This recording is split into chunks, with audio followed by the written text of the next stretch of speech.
पाठ 1 पथ भूल न जाना और 2 गोरैया करवा दिया गया है।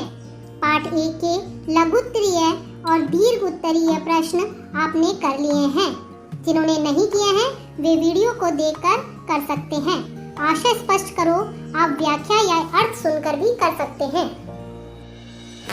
मैम, आपने पाठ 2 गोरैया के प्रश्न उत्तर नहीं करवाए हैं। डियर कस्तूरी, पाठ 2 गोरैया के प्रश्न आप स्वयं करें, क्योंकि सभी प्रश्नों के उत्तर पाठ में दिए गए हैं। बच्चों, हम अब पाठ 3 शुरू कर रहे हैं। इस पाठ का नाम है बाबर की ममता। यह पाठ एक नाटक है जिसे देवेंद्र नाथ शर्मा जी ने लिखा है। बच्चों, नाटक साहित्य लिटरेचर की सबसे प्राचीन परंपरा है। इसका अध्ययन और मंचन करने से आनंद और खुशी प्राप्त होती है। हमारे विद्यालय में भी आपने देखा ही होगा, समय समय पर कई नाटकों का आयोजन होता रहा है। इन्हें देखकर खुशी व प्रसन्नता मिलती है और ऐसा लगता है जैसे घटना हमारे सामने ही घटित हो रही है। नाटक के माध्यम से मनोरंजन के साथ मानव की विभिन्न स्थितियों का भी हमें ज्ञान प्राप्त होता है। जब नाटक का स्टेज पर मंचन किया जाता है तो यह मनोरंजन के साथ साथ हितकारी उपदेश भी देते हैं। नाटक द्वारा हंसी मजाक व अंगों को चलाना आदि क्रिया हम सीख सकते हैं। नाटक द्वारा संदेश से पाठक व दर्शक के मन में गहरा प्रभाव पड़ता है और किसी भी संदेश को लोगों तक पहुंचाया जा सकता है।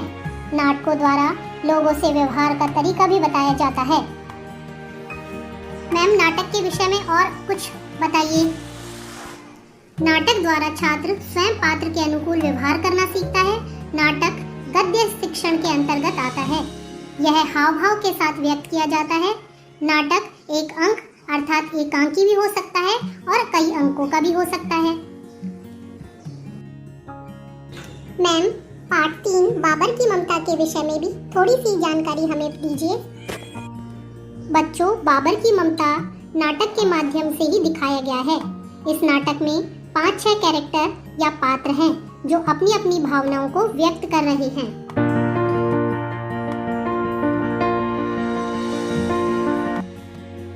प्यारे बच्चों, पाठ पढ़ने से पहले आइए हम पाठ के लेखक श्री देवेंद्र नाथ शर्मा जी का जीवन परिचय जानें। यह पाठ इतिहास से संबंधित है और मुगल कालीन भारत की स्थिति का वर्णन करते हुए दर्शाया गया है। आचार्य देवेंद्र नाथ शर्मा जी का जन्म 1918 में हुआ। इन्होंने हिंदी भाषा का विकास, साहित्य समीक्षा आदि अनेक निबंध रचनाएं लिखी। शाहजहाँ के आंसू, मेरे श्रेष्ठ रंग एकांकी, पारिजात मंजरी और बाबर की ममता आदि नाटक लिखे।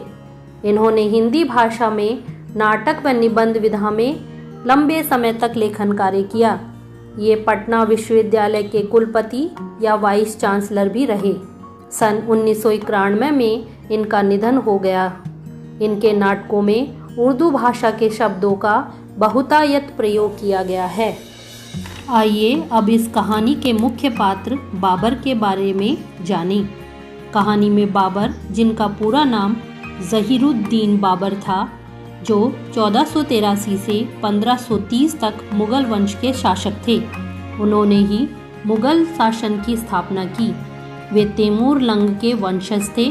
उन्होंने 1504 से काबुल और 1507 में कंधार को जीता।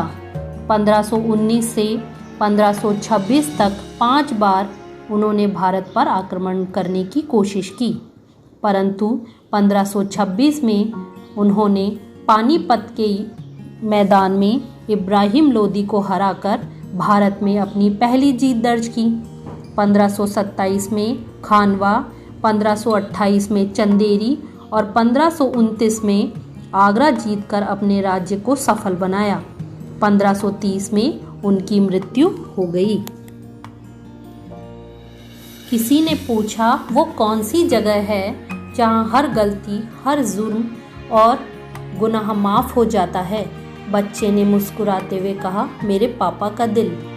बच्चों, पिता एक ऐसा वृक्ष है जिसकी शीतल छाया में पूरा परिवार सुख से रहता है और वह अपने बच्चों को गिरने से पहले ही थाम लेता है।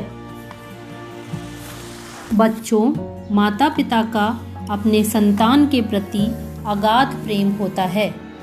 प्रस्तुत नाटक इसी तथ्य से प्रेरित है।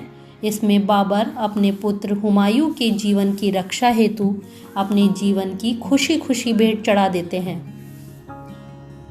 बच्चों, यह पूरा पाठ नाटक के रूप में है और नाटक में प्रत्येक पात्र अपनी अपनी प्रतिक्रिया व्यक्त करता है।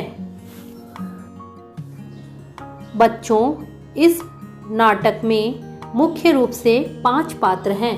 पहले हैं बाबर, जो मुगल साम्राज्य के संस्थापक या मुगल राज्य की स्थापना करने वाले हैं और हुमायूं के पिता भी हैं। दूसरी हमारी मुख्य पात्र है बाबर की पत्नी और हुमायूं की माँ माहम।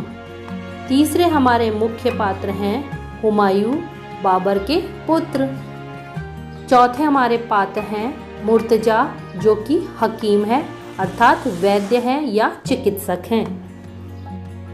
पांचवें हमारे पात्र हैं अबू बका, जो कि एक अधिक उम्र वाले वयोवृद्ध धर्मात्मा व्यक्ति हैं। इसके अतिरिक्त सेनापति और दास दासियां भी इसमें मुख्य रूप से पात्र हैं।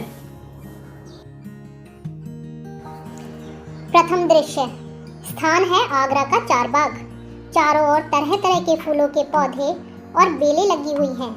बाग के बीच में बाबर का अत्यंत सुंदर विशाल राजभवन। इसी राजभवन के एक कमरे में बाबर का पुत्र हुमायूं बीमार पड़ा है। माहम बेगम, हुमायूं की माँ, उसके पलंग के पास बैठी है और चिंता से उसका चेहरा उतरा हुआ है। बच्चों, जैसा आपको पता है, अगर आप बीमार हो जाते हैं तो आपकी माता भी बहुत चिंतित और परेशान हो जाती है और रात रात भर आपके पलंग के सहारे बैठी हुई रहती है। इसी तरह से हुमायूं की माँ भी बहुत चिंता में है और परेशान है। उसी समय कमरे में उनके पिता बाबर का प्रवेश। हुमायूं बीमार है। जब बाबर उसे आवाज लगाते हैं तो हुमायूं कोई जवाब नहीं देता है। तभी बाबर अपनी पत्नी माहम से पूछते हैं, बेटे बेटे, ऐसी हालत कब से है? 7 दिनों से। हकीम साहब क्या कहते हैं? कुछ साफ कहते नहीं, लेकिन लगता है जैसे भीतर भीतर वह भी घबराए हुए हैं। अभी वे है कहाँ? थोड़ी ही देर हुई, दवा देकर खाना खाने गए हैं। सुबह से यहीं बैठे थे। अच्छा, हम आते हैं। बाबर बाहर जाने लगते हैं। माहम घुटने टेककर उनके पैर पकड़ लेती है। उसकी आंखों में आंसू आ जाते हैं। जहांपना, मेरे सरताज, आपके कई लड़के हैं, लेकिन मेरा यह एक हुमायूं ही है। 4 औलादों में बस एक यही बच रहा है। मैं अपनी इन्हीं बदनसीब आंखों से एक के बाद दूसरे को मौत के मुंह में जाते देखती रही हूँ और सीने में पत्थर रखकर सब बर्दाश्त करती गई हूँ। लेकिन आज, अब नहीं। यह आखिरी औलाद, यह मेरे कलेजे का टुकड़ा। नहीं, माँ का दिल इससे ज़्यादा तंग नहीं हो सकता।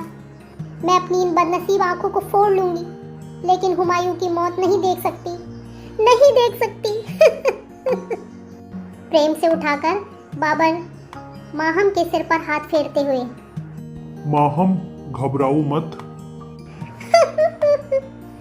सरताज, मैं न घबराऊं तो और कौन घबराए।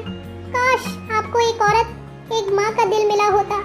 मुझे यह धन दौलत कुछ नहीं चाहिए, लेकिन मेरा बेटा, या खुदा, मेरा यह बेटा मुझसे न छीन।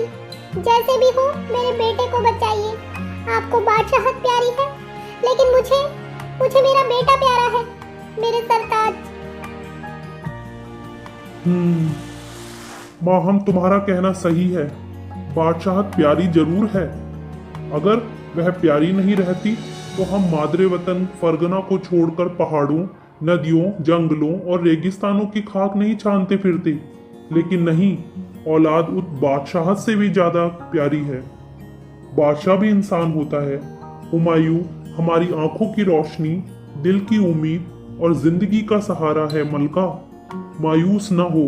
हुमायूं के लिए हम एक बार मौत से भी लड़ेंगे। हकीम साहब को बुलवाओ, हम एक बार खुद उनसे बात करना चाहते हैं। कमरे में दरबारी का प्रवेश। जहाँपना की खिदमत में हकीम साहब हाजिर हैं। आने दो। थोड़ी देर बाद हकीम साहब का प्रवेश। हकीम आकर दरबारी ढंग से झुककर सलाम करता है। बाबर धीरे से सिर हिला देता है। आइए तशरीफ रखिए। आलम पनाह, शहजादी की बीमारी के बारे में आपका क्या ख्याल है? आलम पनाह बहुत तेज बुखार है। उसकी वजह से हमेशा बेहोशी रह रही है। साथ ही और भी शिकायतें हैं। अपनी तरफ से जो कुछ भी मुमकिन है खादिम कर रहा है, लेकिन अभी तक हालत में पहले से कोई फर्क नहीं है। जी नहीं, मैं तो शहजादे की बीमारी को अपना इम्तिहान समझ रहा हूँ। यह पहला मौका है कि दवा अब तक कारगर नहीं हुई। जो एक से एक मुश्किल बीमारियों को चुटकियां बजाते चंगा करता रहा है, उसको अपनी इस नाकामयाबी पर जितनी शर्म है उसकी इंतहा नहीं। बीमारी के आसार कैसे हैं? आलम पना, जब दवा काम नहीं कर रही है तब तो खुदा की। ठीक है, इससे ज्यादा आप कर भी क्या सकते हैं? दवा बीमारी की होती है, मौत की नहीं। आलम पनाह, खुदा की मेहरबानी हुई तो शहजादे जल्दी ही चंगे हो जाएंगे। हकीम साहब, मेरे बच्चे को किसी तरह अच्छा कर दीजिए। मैं आपको मुंह मांगा इनाम दूंगी और जिंदगी भर एहसान मानूंगी। शहजादे की सेहत और मलका की खुशी से बढ़कर भी कोई इनाम हो सकता है? मलका, इत्मीनान रखें, मेरा दिल कहता है कि शहजादे जल्दी ही चंगे हो जाएंगे। आप घबराएं नहीं। हकीम साहब, आलम पनाह, मलका की दिली हालत का ठीक अंदाजा न तो आप लगा सकते हैं और न हम। मलका की बात को छोड़िए, हमारी जिन आंखों ने बचपन से आज तक हजारों लाखों आदमियों को तड़प तड़प कर दम तोड़ते देखा है और कभी नहीं पसीजी हैं, वे आज सिर्फ एक इंसान की मौत के अंदेशे से भर जाती हैं। यह है औलाद की मोहब्बत। आलम पनाह के दिल के दोनों पहलुओं से हम अच्छी तरह वाकिफ हैं। जो सख्ती और मुलामियत दोनों में है, एक और जिस हाथ में तलवार आने पर लड़ाई के मैदान में दुश्मनों पर बिजलियां गिरती हैं, वही हाथ जब कलम पकड़ता है तो उससे शायरी की वे फुलझड़ियां झरती हैं, जिससे दिल का कोना कोना जगमगा जाता है। मुझे यकीन है कि आलम पनाह की तलवार और कलम दोनों की बेमिसाल खूबी जब तक यह दुनिया कायम है तब तक कायम रहेगी। हकीम साहब, हमारी जिंदगी की पूरी कहानी हार और जीत के 2 लफ्जों में कही जा सकती है, लेकिन न तो हमें हार से मायूसी हुई और न जीत से गरूर। हमने समरकंद जीता, काबुल जीता, कंधार जीता और आखिर में हिंदुस्तान को जीतकर एक बड़ी सी सल्तनत भी कायम की। लेकिन सच कहते हैं, दौलत के लालच से नहीं बल्कि नाम के लिए, अपने बाजुओं की ताकत का जोर आजमाने के लिए। आलम पनाह जो फरमा रहे हैं उसे ताबेदार जमाने से जानता है, और समरकंद से लेकर पानीपत तक के मैदान उसके जीते जागते सबूत हैं। पानीपत की लड़ाई के बाद लाखों क्या करोड़ों की दौलत हाथ में आई, लेकिन हमने इस फतह के तोहफे के रूप में वह सारी दौलत अपने दोस्तों और रिश्तेदारों में लुटा दी। जिनसे मामूली जान पहचान थी, उन्हें भी हमने सौगातें भेजी। आलम पनाह की दरिया दिली का वह नजारा आज भी हमारी आंखों के सामने नाच रहा है। हकीम साहब, आज हम एक बार फिर कलंदर होने को तैयार हैं, और आज नाम के लिए नहीं बल्कि अपने बेटे की जिंदगी के लिए, बेटे की जान बचाने के लिए हम अपनी तमाम सल्तनत लुटाने को तैयार हैं। लेकिन जैसे भी हो, हुमायूं को अच्छा करना होगा। आलम पनाह की ख्वाहिश पूरी होगी। पूरी होगी। हजारों आदमियों की जान लेने की ताकत हम में थी, लेकिन आज एक आदमी की जान बचाने की ताकत हम में नहीं है। कैसी लाचारी है। सारी दौलत, सारी सल्तनत सामने पड़ी है और बादशाह का बेटा दम तोड़ रहा है। यही एक जगह है जहां बादशाह और फकीर में कोई अंतर नहीं रह जाता। आलम पना, इंसान कितना भी बड़ा क्यों ना हो, वह अल्लाह से छोटा ही रहेगा। बाबर हुमायूं के पलंग के पास रुकते हैं। हुमायूं की आंखें पहले जैसे ही बंद है। बाबर धीरे धीरे उसके सिर पर हाथ फेरता है और बड़ी करुण दृष्टि से उसे देखता है। फिर कमरे में टहलने लगता है। कमरे में दरबान का प्रवेश। बादशाह को झुककर सलाम करता है। जनाब, अबू बका साहब तशरीफ लाए हैं। उन्हें अंदर आने दो। दरबान बाहर जाता है और उसके साथ अबू बका का प्रवेश। आइए, तशरीफ रखिए। इस वक्त कैसे तकलीफ की? शहजादे की हालत जानने के लिए हाजिर हुआ।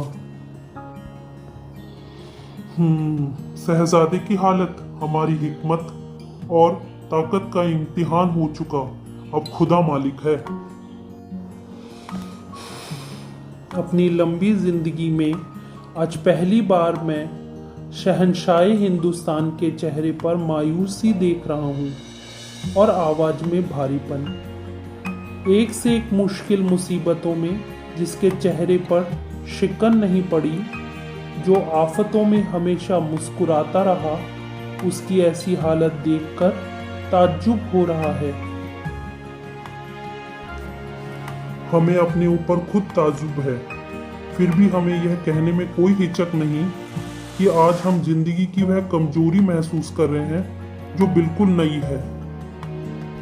जहां पनाह, औलाद की मोहब्बत इंसान के दिल की कमजोरी नहीं बल्कि उसका असली और सच्चा पहलू है। दुनिया इसी ममता पर टिकी है, फिर भी घबराने से क्या होगा। हुक्म हो तो जहां पनाह की खिदमत में मैं एक दवा पेश करूं। यह भी कोई पूछने की बात है, खुशी से फरमाइए। मेरे उस्ताद, जिनकी बात के खिलाफ आज तक मैंने कुछ होते नहीं देखा और जिन्हें जहां पनाह भी अच्छी तरह जानते हैं, कहा करते थे कि ऐसे मौके पर सबसे अजीज चीज खुदा ताला को भेंट करने पर अक्सर दम तोड़ते हुए मरीज को भी भला चंगा होते हुए देखा गया है। सच? मुझे उस्ताद की बात का पूरा यकीन है। और हमें आपकी बात का। किसी दूसरी चीज की कौन कहे। हम खुद अपनी जिंदगी खुदा के सामने हाजिर करते हैं। आलम पनाह, ये क्या कह रहे हैं? वही जो कहना चाहिए। क्यों, इसमें ताज्जुब की क्या बात है? ताज्जुब की बात नहीं है। एक छोटी सी बात के लिए शहंशाह हिंदुस्तान अपनी जिंदगी। आज आपके सामने शहंशाह हिंदुस्तान नहीं, एक इंसान, मामूली इंसान खड़ा है और जिसकी जिंदगी से उसके बेटे की जिंदगी कहीं बेशकीमती है। जहां पनाह, आप जो कहिएगा उसे हम समझ रहे हैं। अगर आप यह सोचते हैं कि हुमायूं के नहीं रहने पर हम जिंदा रह सकेंगे तो आप धोखे में हैं। मगर जहां पनाह, जो काम आप अपनी जान से करना चाहते हैं वह दूसरी चीज से भी तो हो सकता है।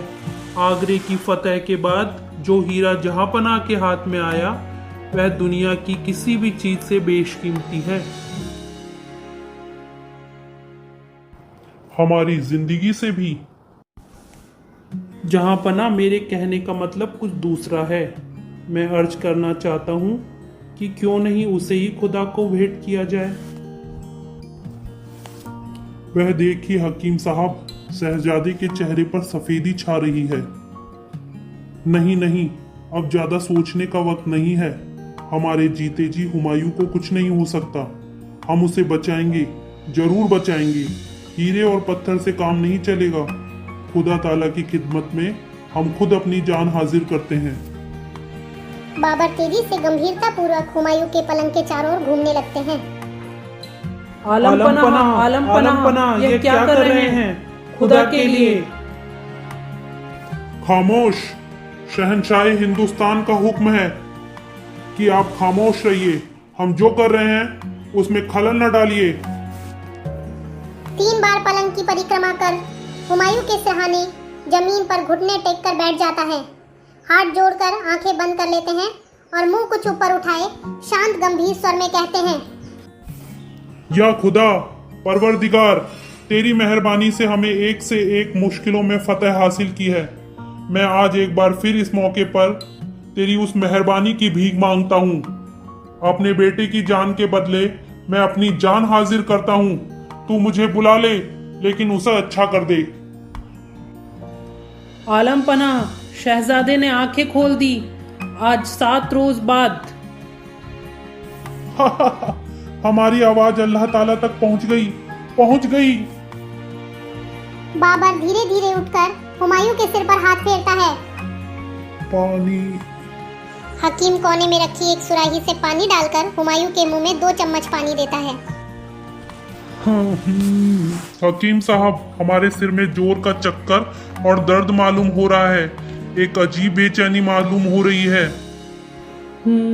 आलम पनाह, आराम करें। रास्ते की थकावट और दिमागी फिक्र से चक्कर मालूम हो रहा है। मैं अभी दवा देता हूँ, थोड़ी देर में तकलीफ जाती रहेगी। अच्छी बात है। हकीम एक खुराक दवा देता है। बाबर बगल के कमरे में चला जाता है। अबू बका और हकीम एक दूसरे को आश्चर्य और चिंता मिश्रित मुद्रा से देखते हैं। बच्चों, यह बाबर की ममता पाठ का प्रथम दृश्य था। आपने पढ़कर व सुनकर महसूस किया कि हुमायूं की माँ अपने बेटे की बीमारी को देखकर जितनी परेशान है, उसके पिता भी अपने बेटे की बीमारी को देखकर उतने ही दुखी हैं। माँ अपने मनोभाव, अपने मन की बात बाबर से कह देती है, परंतु बाबर अपने मन की बात किसे कहें? बच्चों, कई बार हमें लगता है कि माँ हमें ज़्यादा प्यार करती है, परंतु पिता भी हमें उतना ही प्यार करते हैं। वे थोड़े से कठोर होते हैं, परंतु हमें एक पेड़ की छाया की तरह सारी दुनिया से बचाकर रखते हैं। हमारे माता पिता हमें एक समान प्यार करते हैं। वे इस कठोर दुनिया में जीने का तरीका सिखाते हैं। बच्चों, इस पाठ में उर्दू व फारसी शब्दों का प्रयोग किया गया है। इसमें बहुत सारे शब्द उर्दू के हैं। पाठ समाप्त होने पर सभी शब्दों के अर्थ दिए गए हैं। उन्हें आप देखें और याद करने का प्रयास कीजिए। बच्चों, इसी पाठ का द्वितीय दृश्य हम अगले वीडियो में देखेंगे। इस पाठ का दूसरा दृश्य भी इसी के साथ YouTube चैनल पर डाल दिया गया है, उसे भी देखना न भूलें। Thank you.